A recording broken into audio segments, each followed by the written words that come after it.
What's up, guys? Welcome to your 35th Android tutorial, and for the new boss. And again, my name's Travis. What we're going to do in this tutorial is basically set up our next application. So we're going to create a new XML file by going right-clicking, File, New, Other, and then Android XML file. You guys should be familiar with this.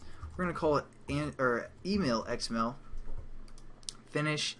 And basically, I'm trying to think of some new things I can introduce you guys to with the XML so it doesn't get boring. What we're going to do is we're going to add some edit text, plain text. You're like, what? This isn't new. You are lame.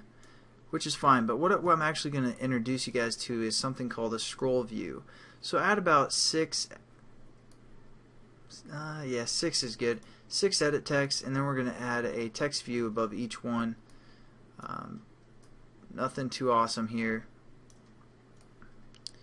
And then we're also going to add, let's see, the date and time thing. We're going to add an analog clock right here, just because we can. Now what we're going to do is we're going to kind of separate some of these code, or some of this code, with some linear layouts. So I don't know what that statement is. Alright, and so first we're going to break it into some linear layouts. Oh, also we're going to add a button. Regular button right after our edit text, or our last edit text. And there we go. And then we're going to separate these with 3 linear layouts. So I'm going to set up a linear layout. Again, nothing new for the most part. Linear layout, and we're going to close this statement off here and delete it here, and then just set it up. Android. Basically, I'm going to copy and paste the same setup here. It's going to be vertical orientation. Again, nothing new for you guys. And match parent. And then we're also going to just copy and paste this for our edit button. For our button, I mean, just for a one button class. And then we're also going to copy and paste it for the analog clock as well.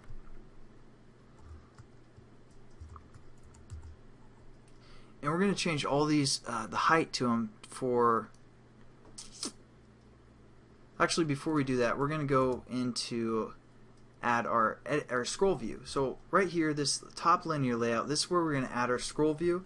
And basically the scroll view will allow us to scroll through all of our items within the linear view below. The scroll view has to have a linear view for the most part within its parameters, so we're just going to add a scroll view. Again, Android layout width equals fill parent, and Android layout height is going to equal fill parent as well.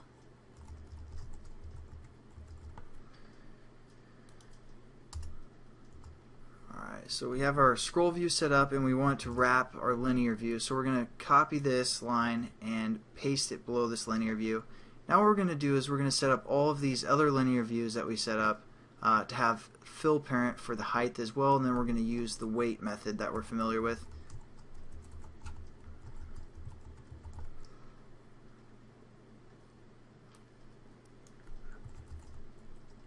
Whoops.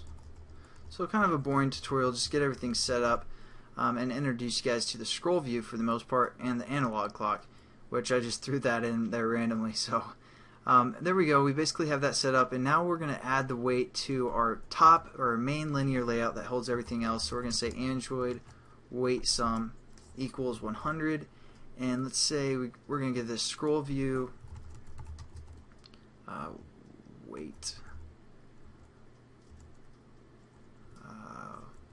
layout weight,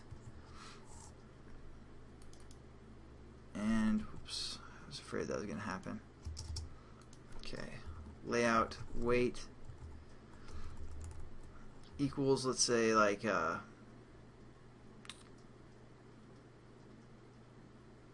don't know, 20, 30. Let's do 30. Sorry. And then we're going to give this, we're just going to copy this line here. We're also going to add some weight to this linear layout that holds our button, and we're going to give this one 40, and then also this last linear layout we're going to give 30 as well. So 30 plus 40 plus 30 is 100, which we want, and let's check it out. that's pretty good for the most part. I'm also going to basically have this analog clock fill parent for the width and the height, and you know, set this button up to center, but you guys don't really need to know that. As you can see, we only have 3 text views, but you'll be able to scroll through these text views, oh crap, when our application works. So there you go, that's kind of introducing you guys to the scroll view. I know we went quickly, but hopefully it wasn't too complicated. Basically, all you need to know is a scroll view takes a linear view within its parameters, and make sure the linear view that's within the parameters is set to vertical orientation so you can scroll vertically. So thanks again for watching, guys, and I'll catch you guys in the next tutorial.